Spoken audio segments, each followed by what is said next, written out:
Hi, I'm Donna Jordan from Jordan Fabrics. Today, I'm going to show you how to make a quilt called Mini Petals.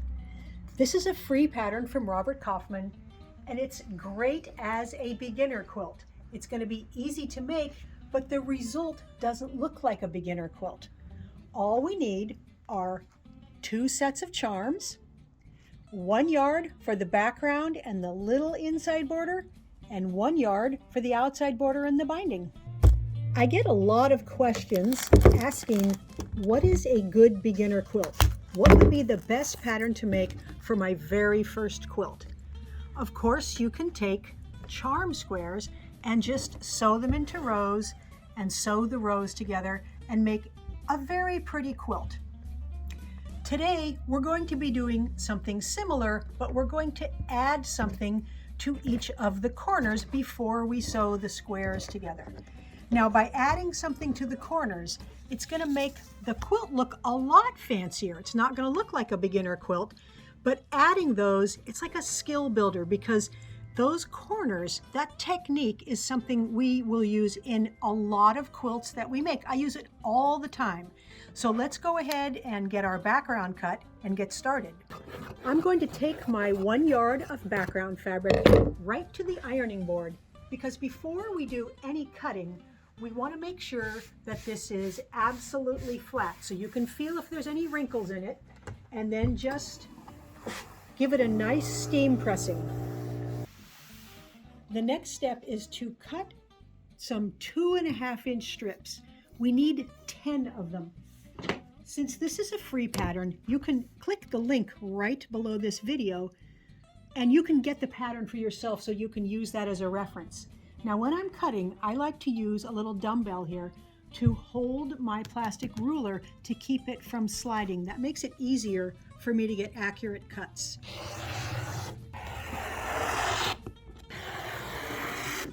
The 10 strips are cut. We'll set that leftovers aside so that we can cut our small borders out of that. And all of these strips are going to get cut into squares. So I'm going to stack up 2 at a time so that I've got 4 layers.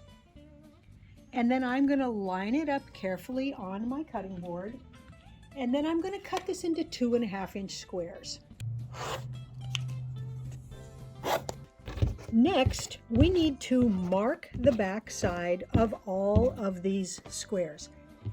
I like to use a plain pencil.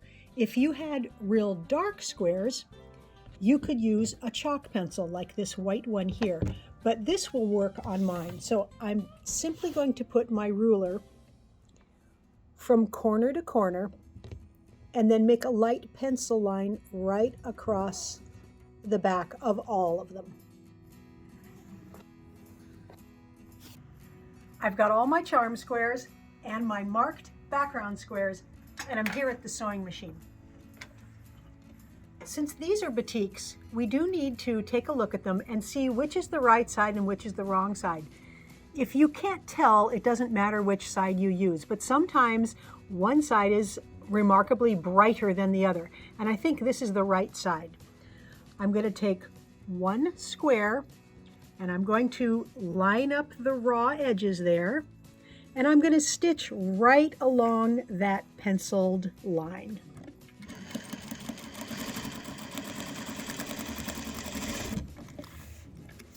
Then I'm going to turn it around, take another square and put it on the opposite corner and stitch 1 more time.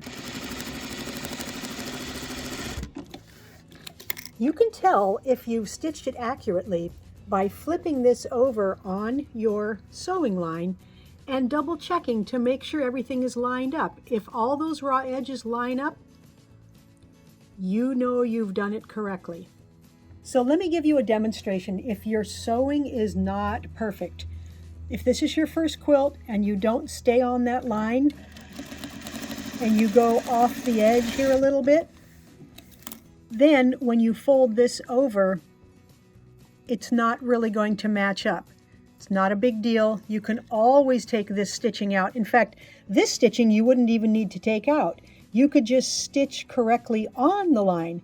If I had stitched off the line this way, I would have to snip those stitches out. But in this case, I'm just going to restitch on that pencil line.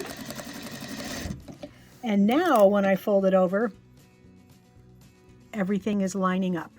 I've gone ahead and stitched corners onto all of these squares, and the next step is to iron them.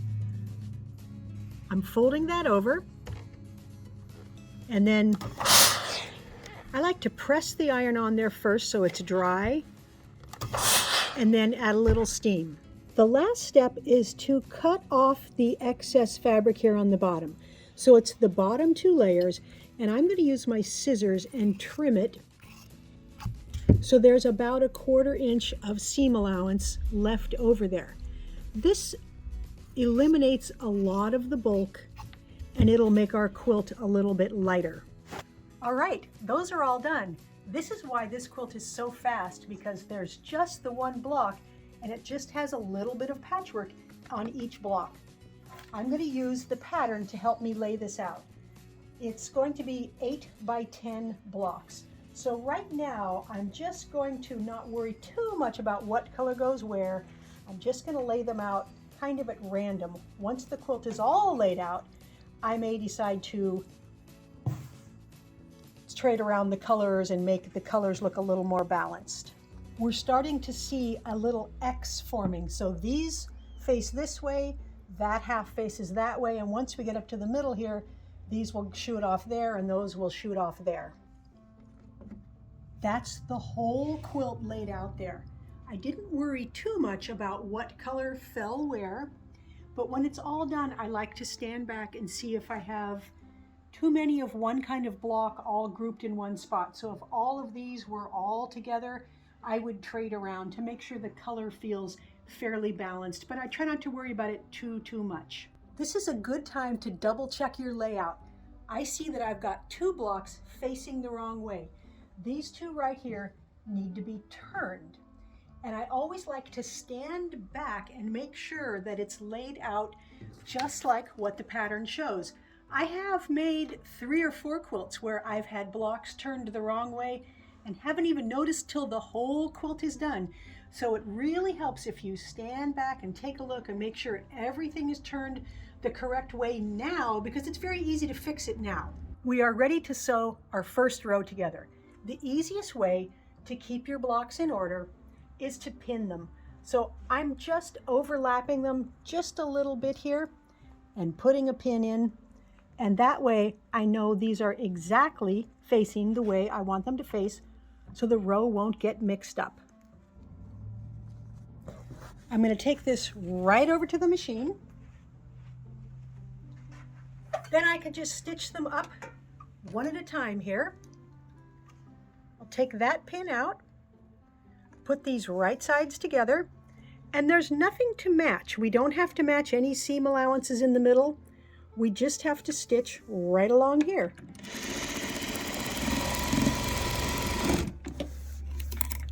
And let's finger press this seam, the seam allowances, to the right. So we'll do that for every seam along here. Take that pin out, put them right sides together.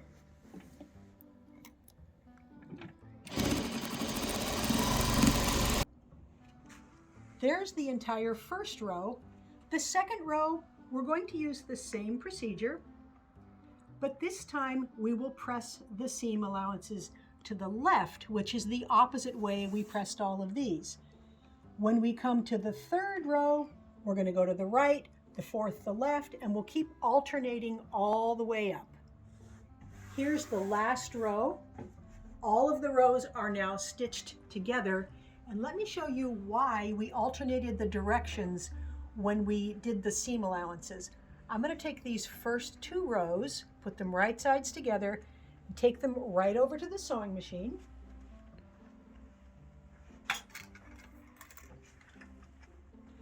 And we're going to be stitching along this edge. So all of these seam allowances are facing that way. And on the back side, the seam allowances are facing the opposite way. That means when I put these together here, they're going to nest, so they're going in opposite directions. It's going to make it really easy to get that intersection to match up. So I've got the edges even there. And I'm just holding it. I can feel with my hand, you can even peel it back to see if those are lined up. You can pin it if you like, but honestly, if you're holding it tight there, see how that is just matched perfectly there? So I'll just keep feeling with my hand to see if these are butted up together and then stitching. And you can check as you go, or you can wait till you get to the bottom of the row. But if you feel it, you can feel that they're matched. It's really pretty easy to stitch this together. The quilt top is all done and it's loaded onto the quilting machine. Now we need to pick a color of thread that will look good on this patchwork. I think any of these will look good. This is a nice bright pink, and that would look really nice on the blue. It's going to blend in most of these prints. We have kind of a lilac color here, and I think this one might be interesting. Let's see what it looks like on the blue. It's going to show a lot on the blue, not as much in all that patchwork. I was thinking of a really light lavender. So that's going to, oh yeah, it blends right in there, and it'll show a little bit there. That would look good. The blue is almost the same color as the background.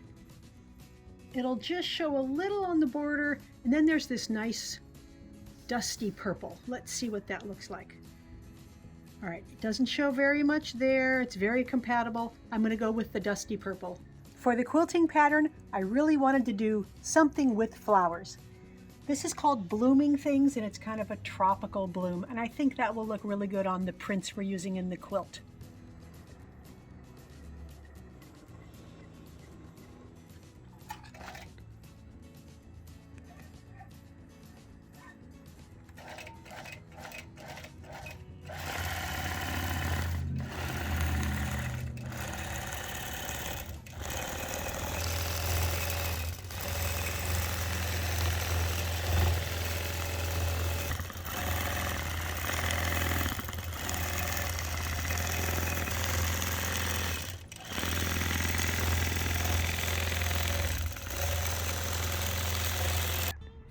The mini Petals quilt is all done. This is a perfect size for a baby quilt, a small throw, a wall hanging, or even a table topper. I really like the bright colors. I like the simplicity of the pattern. You can see the squares going in different directions there. And of course, when you get your blocks done, you could turn them different ways to get different layouts. You could even try putting all of the dark colors in the middle and then blooming out towards the lighter ones around the outside. You can see the quilting pattern just a little bit if you look closely. It's just a shadow of those big flowers. On the back side, I used this coordinating batik from the Meadow Fresh collection from Robert Kaufman. That makes a great back. It looks not as nice as the top, but it looks really nice. And we've got purple binding on there. It's exactly the same binding that's on the border. And I like that sometimes. It just makes a nice, calm, dark frame around the whole quilt. Thanks so much for watching our tutorial today. We hope you enjoyed it. At the end of every video, we like to do a giveaway. Today we're giving away a quilt called Daybreak. This is a pattern we've made a video on to show you how to make it. It's really nice with these big and little stars. It's made with jelly roll strips. Today though, you can win this quilt. So all you have to do to enter is click the link right below this video that says giveaway, and you put in your name and your email address, and you might be the next lucky winner. Now, if you like our videos and you want to support us, the best thing you can do is subscribe to our YouTube channel. That really helps us out. Happy quilting!